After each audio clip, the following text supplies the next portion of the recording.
Hola, bienvenido a la última semana de esta materia. Esta vez vamos a hablar sobre la Constitución.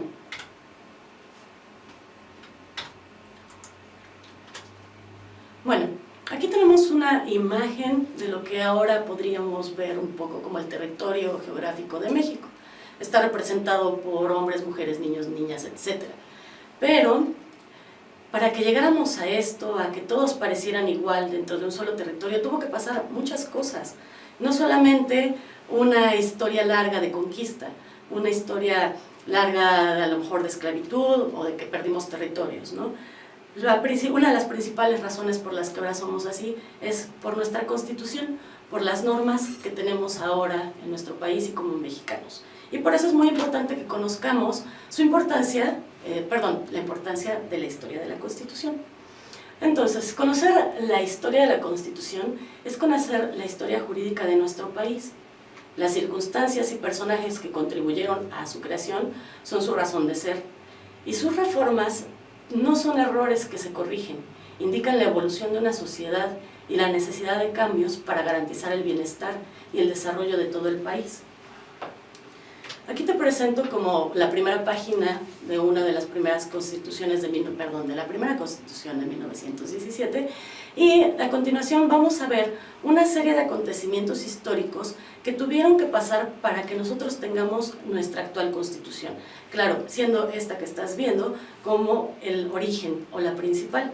Te sugiero que vayas tomando más que notas, tomando mucha atención a las preguntas que van a ir apareciendo relacionadas con estos puntos históricos, porque te van a ayudar a hacer tu última actividad, que es bastante larga, por cierto. Bueno, entonces comenzamos con los antecedentes de la Constitución. En 1903 se hizo la sexta reelección de Porfirio Díaz.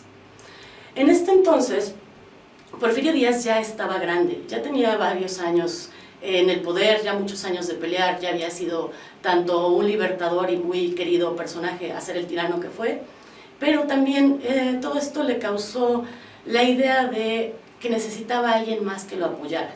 Entonces empezó a pensar en que necesitaba a un respaldo en la presidencia. En 1910 tenemos muchos acontecimientos.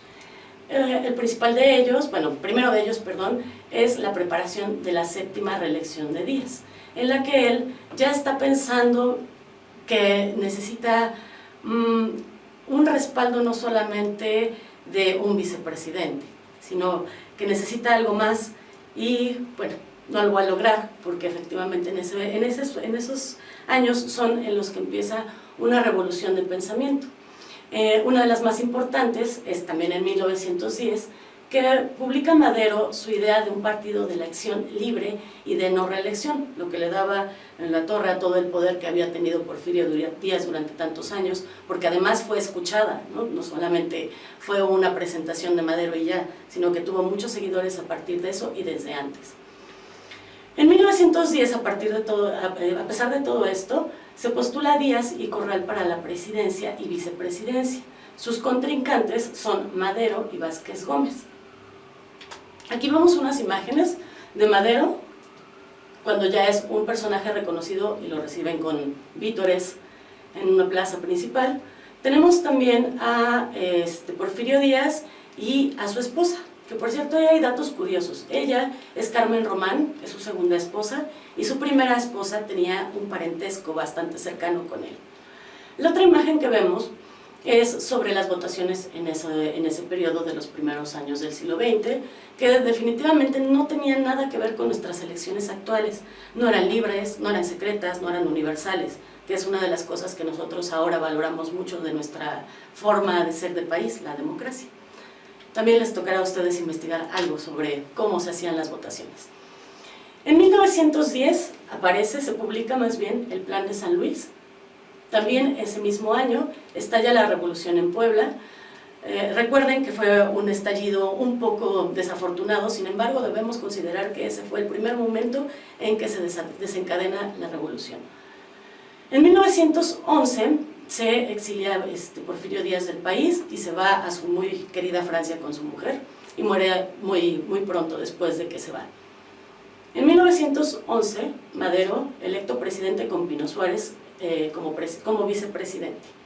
En 1911 aparece el Plan de Ayala.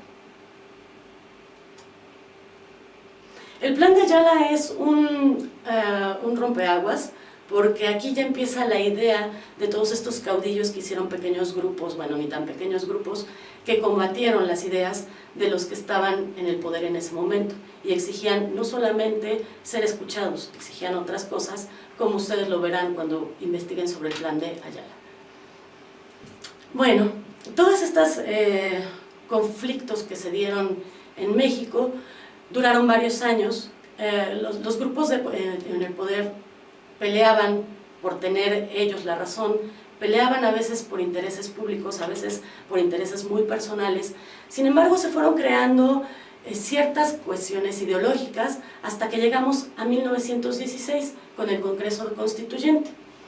El Congreso Constituyente tenía la idea de crear una legislación coherente y que fuera apta para que se lograra una evolución entre los mexicanos. Entonces veamos algo sobre su historia. Se instala en Querétaro el 21 de noviembre de 1916.